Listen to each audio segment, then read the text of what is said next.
یہ چھوٹا سا نون آپ کو لکھا ہوا نظر آ رہا ہوگا۔ ہم اس نون کو کیسے پڑھیں گے؟ یہ نون پڑھا بھی جاتا ہے یا نہیں پڑھا جاتا؟ اگر پڑھا جاتا ہے تو اس کو کیسے پڑھیں گے؟ یہاں پر آپ دیکھیے ہم اس ورڈ کو پڑھتے ہیں الذی۔ ہم الف کے اوپر زبر کی حرکت کیوں لگاتے ہیں؟ حالانکہ یہاں پر آپ دیکھیے کوئی بھی حرکت نہیں ہے، لیکن ہم یہاں پر زبر لگا کر پڑھ رہے ہیں الذی۔ ہم نے زیر کیوں نہیں لگائی؟ اور بے شک ہم نے حصول نصیحت کے لیے قرآن کو آسان کر دیا ہے، تو ہے کوئی نصیحت حاصل کرنے والا؟ بسم اللہ الرحمن الرحیم۔ اللہ کے نام سے شروع جو بڑا مہربان اور نہایت رحم کرنے والا ہے۔ السلام علیکم ورحمۃ اللہ وبرکاتہ۔ کیسے ہیں آپ سب؟ میری دعا ہے اللہ تعالیٰ آپ کو صحت و عافیت کی اور ایمان کی بہترین حالت میں رکھے۔ اللہ تعالیٰ آپ کے گرد گھومنے والے ہر شر کو خیر میں بدل دے، آمین یا رب العالمین۔ آج کی کلاس سورہ یاسین کی آیت نمبر 77 سے سٹارٹ کریں گے۔ آج کی کلاس میں سورہ یاسین کا سیکنڈ لاسٹ لیسن ہے۔ اس میں ہم آج کیا سمجھیں گے؟ یہاں پر آپ دیکھ لیجئے چھوٹا سا نون آپ کو لکھا ہوا نظر آ رہا ہوگا۔ ہم اس نون کو کیسے پڑھیں گے؟ یہ نون پڑھا بھی جاتا ہے یا نہیں پڑھا جاتا؟ اگر پڑھا جاتا ہے تو اس کو کیسے پڑھیں گے؟ تو انشاءاللہ اس کو بھی جانیں گے اور اس نون کا نام کیا ہے اس کے بارے میں بھی سمجھیں گے۔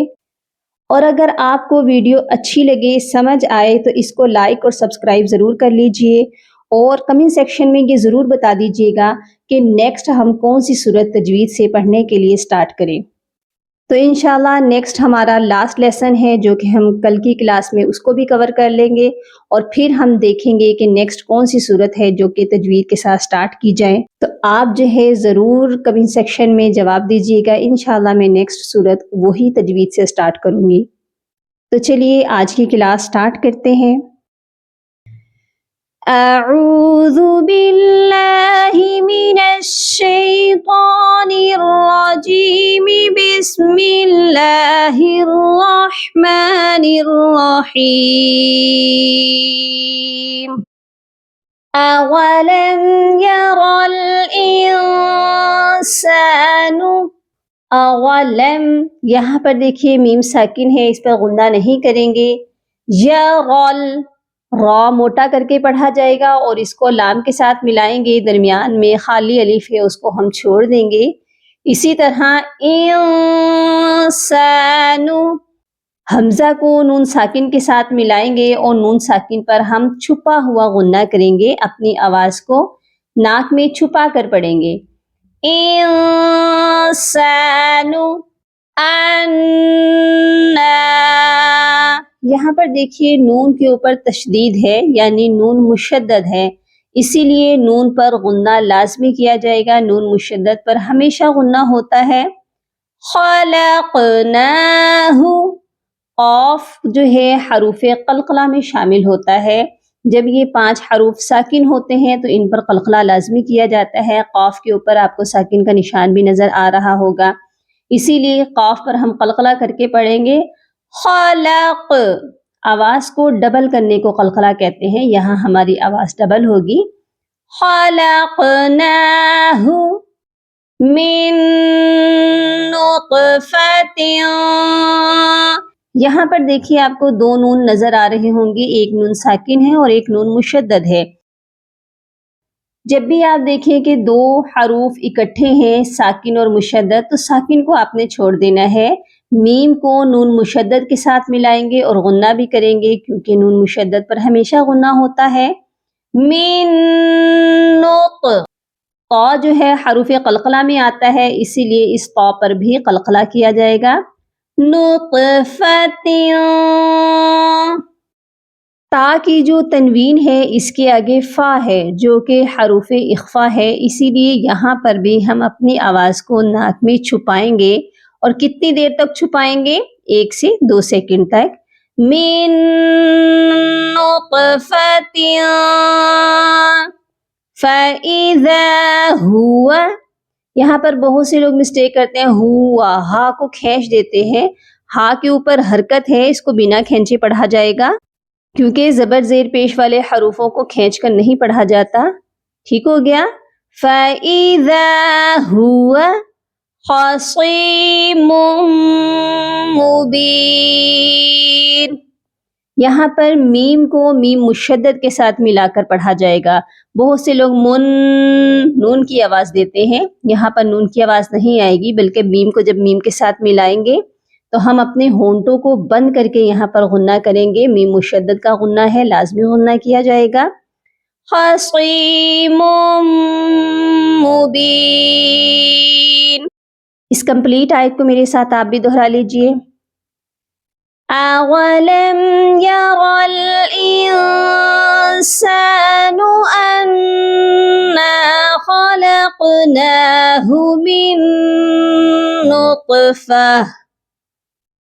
من نطفة فإذا هو خصيم مبين. وضرب لنا مثلا ونسي خلقه. غوت کو بھی موٹا کر کے پڑھیں گے اور را کو بھی موٹا پڑھا جائے گا. یہاں پر لنا اس کو ایک الف کی مقدار لمبا کر کے پڑھا جائے گا، کیونکہ جب بھی خالی الف سے پہلے کسی بھی حرف پر زبر ہو تو وہ الف مدہ کہلاتا ہے، تو اس کو ہم ایک الف کے برابر لمبا کر کے پڑھتے ہیں. یہاں پر بھی الف مدہ ہے، اس الف کو بھی ایک الف کی مقدار لمبا کر کے پڑھا جائے گا. وَضَرَبَ لَنَا مَثَلًا. یہاں پر آپ دیکھیے لام کے اوپر تنوین ہے اور اس کے آگے واو مشدد کے ساتھ ہم لام کو ملا کر پڑھ رہے ہیں. الف کیوں نہیں پڑھا جا رہا؟ کیونکہ کوئی بھی خالی حرف ہم نہیں پڑھتے. الف اس صورت میں پڑھا جاتا ہے جب اس سے پہلے زبر ہو، جیسے کہ لنا میں تھی، لیکن یہاں پر دو زبر ہیں، اسی لیے ہم نے تنوین کو مشدد کے ساتھ ملانا ہے، اور مشدد حرف بھی ایک بار اپنے سے پہلے والے حرف کی حرکت کے ساتھ مل کر لازمی پڑھا جاتا ہے. تنوین کے بعد جب بھی حروف یرملون کے 4 حروف یا میم واو نون آتے ہیں تو غنہ بھی کیا جاتا ہے اور ملایا بھی جاتا ہے. یہاں پر ہم لام کو واو مشدد کے ساتھ ملا کر غنہ بھی کریں. یہاں پر بہت سے لوگ مسٹیک یہ کرتے ہیں، لو سختی سے ملا دیتے ہیں. یہاں پر سختی سے نہیں ملایا جائے گا، بلکہ غنہ کر کے ملایا جائے گا. یہ پڑھا جائے گا مثلا ونسی خلقہ. یہاں پر آپ دیکھیے وقف ہے، اور بہت سے لوگ یہاں پہ وقف کرتے ہیں خلقہ. جب بھی آپ دیکھیں کہ آخری حرف ہا ہے اور ہم وہاں پر وقف کر رہے ہیں تو وقف کرتے وقت ہم ہا کو سائلنٹ بھی کرتے ہیں. یہاں پر ہم نے ہا کو ساکن کرنا ہے تو یہاں اس کی الٹا پیش کو نہیں پڑھیں گے. یہ پڑھا جائے گا مثلا ونسی خلقہ. ٹھیک ہو گیا. قال من يحيي العظام وهي رميم. یہاں پر دیکھیے قال، قاف کو موٹا کر کے پڑھا جائے گا. یہاں پر بھی اس ورڈ پہ بہت سے لوگ مسٹیک وہی والی کرتے ہیں مئی، تو یہاں پر ہم سختی سے نہیں پڑھیں گے.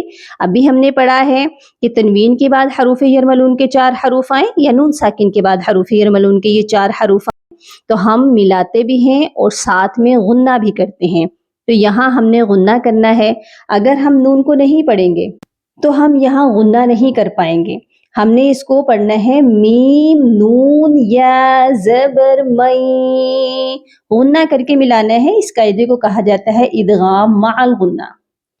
من یحیی، یا کو لام کے ساتھ ملائیں گے، درمیان میں پھر خالی الف آ گیا ہے، اس کو ہم نہیں پڑھیں گے. عظام وہی، یہاں پر ہا جو ہے سینے والے حلق سے اس کی ادائیگی ہوگی.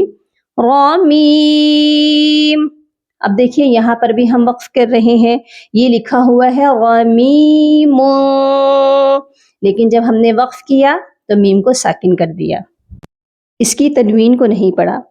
یہ پڑھا جائے گا قال من يحيي العظام وهي رميم. نیکسٹ آیت پر چلتے ہیں. قل يحييها الذي، قاف کو ہم موٹا کر کے پڑھیں گے، اور یحیی، یہاں پر جو یا ہے دو ہیں، پہلی والی یا کو یا ساکن کے ساتھ جب ملائیں گے تو ہم اس کو ایک الف کی مقدار لمبا کریں گے، کیونکہ ساکن والی جو یا ہے یہ یا مدہ ہے، اور یا مدہ کیسے ہے؟ جب بھی یا ساکن سے پہلے زیر ہو تو وہ یا مدہ کہلاتی ہے، اور اس کو ہم ایک الف کی مقدار لمبا بھی کر کے پڑھتے ہیں۔ تو ہم اس کو پڑھیں گے یحییھا الذی، ہاں کے بعد بھی دیکھیے دو الف ہیں جو کہ خالی ہیں۔ یہاں پر بہت سے لوگ مسٹیک یہ کرتے ہیں کہ بھئی الف سے پہلے زبر ہے تو یہ الف مدہ ہے، لیکن لام جو ہے وہ مشدد ہے، اس کو بھی تو ہم نے پڑھنا ہے نا، تو مشدد حرف کو پچھلے حرف کی حرکت کے ساتھ ملا کر ایک بار لازمی پڑھا جائے گا۔ پیچھے دونوں الف خالی ہیں، ان کے اوپر کوئی حرکت نہیں ہے، تو ہمیں اس کو ہا کی حرکت کے ساتھ ملا کر پڑھنا پڑے گا۔ یحییھا الذی، ذال کو نرمی سے پڑھا جائے گا، اور ہماری جو زبان ہے اوپر والے دانتوں کے کنارے سے سافٹلی ٹچ ہو کر اس کی ادائیگی ہوگی۔ اور یا کے اوپر دیکھیے مد بھی ہے، ہم نے اس کو لمبا بھی کرنا ہے۔ یحییھا الذی انشأھا، اس والے ورڈ پر بہت سے لوگ مسٹیک کرتے ہیں، انشأھا یعنی کہ شین کے ساتھ الف کو پڑھتے ہیں، شین کے ساتھ حمزہ ہے، الف تو تب ہوتا جب اس کے اوپر کوئی بھی حرکت نہ ہوتی، جب بھی کسی الف کے اوپر کوئی بھی حرکت آ جائے پھر وہ الف نہیں رہتا بلکہ حمزہ بن جاتا ہے۔ یہاں پر بھی شین کو الگ پڑھا جائے گا اور حمزہ کو الگ پڑھا جائے گا، شین کو لمبا نہیں کرنا، اور نون ساکن ہے، نون ساکن پر اخفا ہوگا۔ اخفا کس کو کہتے ہیں؟ چھپے ہوئے کو۔ یہاں پر ہم نے اپنی آواز کو ناک میں چھپا کر غنہ کرنا ہے، پراپر غنہ نہیں کرنا۔ انشأھا، شاءھا نہیں ہوگا، ٹھیک ہو گیا؟ انشأھا اول مرہ، میم کو را سے ملائیں گے، را موٹا بھی کر کے پڑھا جائے گا، اور اینڈ پر دیکھ لیجئے تا دو زیر تین، مراتن ہے، اور جب بھی آپ دیکھیں کہ لاسٹ والا جو لیٹر ہے وہ گول والی تا ہے یا ہا ہے تو ہم ہا کو ساکن کرتے ہیں، یہاں پر بھی ہم نے ہا کی آواز پر آ کر رکنا ہے، مرت نہیں ہوگا۔ بہت سے لوگ اس چیز کی بھی یہاں پر مسٹیک کرتے ہیں کہ تا کی آواز پر آ کر رکتے ہیں، یہاں پر تا کو سائلنٹ نہیں کیا جائے گا، یہ پڑھا جائے گا انشأھا اول مرہ وَهُوَ بِكُلِّ خَلْقٍ عَلِيمٌ۔ یہاں پر دیکھیں خلقن، یہاں میں نے غنہ نہیں کیا، تنوین تھی لیکن میں نے غنہ نہیں کیا۔ کیوں نہیں کیا؟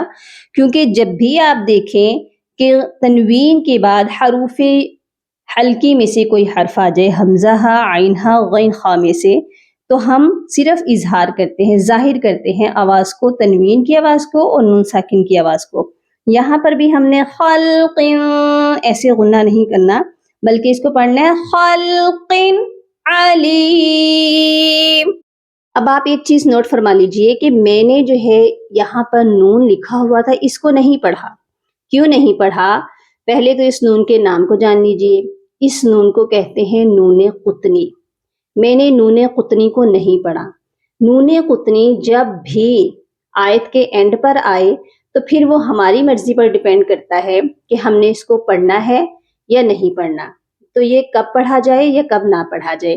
اگر تو ہم آیت کریں گے نا تو پھر اس نون قطنی کو نہیں پڑھیں گے۔ آیت مطلب ہم اگر وقف کریں گے، اگر ہم یہاں پر وقف نہیں کرتے اگلی آیت کو بھی کنٹینیو رکھیں گے پھر یہ نون قطنی پڑھا جائے گا۔ اور پھر یہ کیسے پڑھا جائے گا؟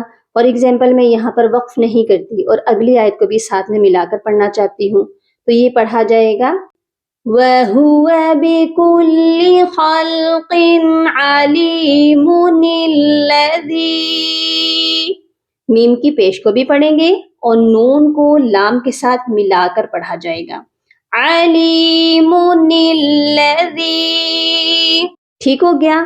اور اگر ہم یہاں وقف کر لیتے ہیں پھر یہ پڑھا جائے گا وَهُوَ بِكُلِّ خَلْقٍ عَلِيمٌ، پھر ہم اس نون کو نہیں پڑھیں گے. کلیئر ہو گیا؟ اب نیکسٹ آیت پر آ جائیے. یہاں پر آپ دیکھیے ہم اس ورڈ کو پڑھتے ہیں الذی. ہم الف کے اوپر زبر کی حرکت کیوں لگاتے ہیں؟ حالانکہ یہاں پر آپ دیکھیے کوئی بھی حرکت نہیں ہے، لیکن ہم یہاں پر زبر لگا کر پڑھ رہے ہیں الذی. ہم نے زیر کیوں نہیں لگائی؟ ہم یہاں زیر بھی تو لگا سکتے تھے نا، پیش بھی لگا سکتے تھے، لیکن کیوں نہیں لگایا؟ الف پر جو خالی الف ہوتا ہے اس پر بھی حرکت لگا کر، یعنی زبر زیر پیش لگا کر پڑھنے کے کچھ رولز ہیں کہ الف پر زبر کب لگا کر پڑھا جاتا ہے. اس قاعدے کو آپ نوٹ فرما لیجئے کہ جب بھی آپ دیکھیں کہ خالی الف ہے اور اس کے بعد فوراً لام ہے تو ہم خالی الف پر زبر لگا کر پڑھتے ہیں. یہاں پر بھی آپ دیکھیں الف ہے اور اس کے بعد لام ہے، اسی لیے یہاں پر ہم نے الذی الف کے اوپر زبر دی اور اس کو حمزہ بنا دیا، پھر ہم نے اس کو پڑھا. اب آپ دیکھ لیجئے اس ایک ورڈ میں آپ کو دو قاعدے سمجھ میں آئے. ایک تو نون قطنی کو پڑھنے کا اور دوسرا خالی الف پر کب زبر لگا کر پڑھا جاتا ہے. یہ آپ اپنے مائنڈ میں رکھ لیجئے. یہ ورڈ ضروری نہیں ہے کہ آپ صرف یہیں پر پڑھیں. قرآن پاک میں آپ کو جگہ جگہ یہ نظر آئے گا کہ ہم الف پر زبر کب لگا کر پڑھتے ہیں، اور کبھی کبھی الف کے نیچے زیر بھی لگا کر پڑھا جاتا ہے اور کبھی پیش بھی. اس کی میں نے پوری ویڈیو ڈیٹیل سے اپنے چینل پر ڈالی ہوئی ہے، آپ پہلے وہ دیکھ لیجئے کہ الف پر زبر زیر پیش لگا کر کب کب پڑھا جاتا ہے. اب ہم اس کو پڑھیں گے الذی جعل لکم من الشجر. اب آپ دیکھیں جعل لکم، دو لام ہے، دونوں کو الگ الگ پڑھنا ہے. اور لکم یہاں پر میں نے غنہ کیا ہے. جب بھی آپ دیکھیں کہ ساکن اور مشدد حرف اکٹھے آئے ہیں تو ہم ساکن کو چھوڑ دیتے ہیں. یہاں پر بھی دیکھیں دو میم ہے، ایک ساکن ہے ایک مشدد ہے. ہم ساکن والے کو چھوڑ دیں گے اور کاف کو میم مشدد کے ساتھ ملا کر پڑھیں گے. اور میم مشدد اور نون مشدد پر ہمیشہ غنہ ہوتا ہے، اسی لیے یہاں پر غنہ بھی لازمی کیا جائے گا. لَكُم مِّنَ الشَّجَرِ. یہاں پر نون کو شین کے ساتھ ملایا، درمیان میں ایک الف تھا اور لام تھا، دونوں خالی تھے، ہم نے اس کو نہیں پڑھا، ان کو ہم نے چھوڑ دیا. یہ پڑھا جائے گا مِّنَ الشَّجَرِ الْأَخْضَرِ نَارًا. یہاں پر خا کو بھی موٹا کریں گے، غاد کو بھی موٹا کر کے پڑھیں گے، لیکن را جو ہے وہ باریک پڑھی جائے گی کیونکہ اس کے نیچے زیر ہے. اور نارن، نارن کی جو تنوین ہے اس پر بھی چھپا ہوا غنہ ہوگا. یہاں پر ہم اپنی آواز کو ناک میں چھپائیں گے. نارن فَإِذَا، یہاں پر بہت سے لوگ پڑھتے ہیں فَإِذَا، فَإِذَا نہیں ہوتا، فا کی آواز الگ ہونی چاہیے اور حمزہ کی آواز الگ ہونی چاہیے. فَإِذَا أَنتُمْ، اس نون ساکن پر بھی اخفا ہوگا، یعنی کہ چھپا ہوا غنہ ہوگا. اور تم، یہاں پر بھی آپ دیکھ لیجئے کہ دو میم اکٹھے آ گئے ہیں تو ساکن والے کو آپ مت پڑھیے گا، تا کو میم مشدد کے ساتھ ملائیں گے اور غنہ بھی کریں گے. أَنتُم مِّنْهُ، یہاں پر بھی دیکھیے نون ساکن ہے، لیکن یہاں پر نہ تو اخفا ہوگا نہ غنہ ہوگا، یعنی کہ نہ چھپا ہوا غنہ ہوگا نہ دوسرا غنہ ہوگا. یہاں پر صرف ہم نے نون کی آواز کو ظاہر کرنا ہے کیونکہ آگے ہاں ہے جو کہ حروف حلقی ہے، اسی لیے یہاں پر اظہار حلقی ہوگا. ٹھیک ہو گیا؟ توقدون، تا کے ساتھ بھی واو مدہ ہے اور دال کے ساتھ بھی واو مدہ ہے، دونوں حروفوں کو ہم ایک ایک الف کی مقدار لمبا کر کے پڑھیں گے. أَنتُم مِّنْهُ توقدون. اس آیت کو میرے ساتھ آپ بھی دہرا لیجئے. الذی جعل لکم من الشجر الأخضر نارا، من الشجر الأخضر نارا فإذا أنتم منه توقدون. امید ہے آپ کو آج کی ویڈیو بہت اچھے سے سمجھ آ چکی ہے۔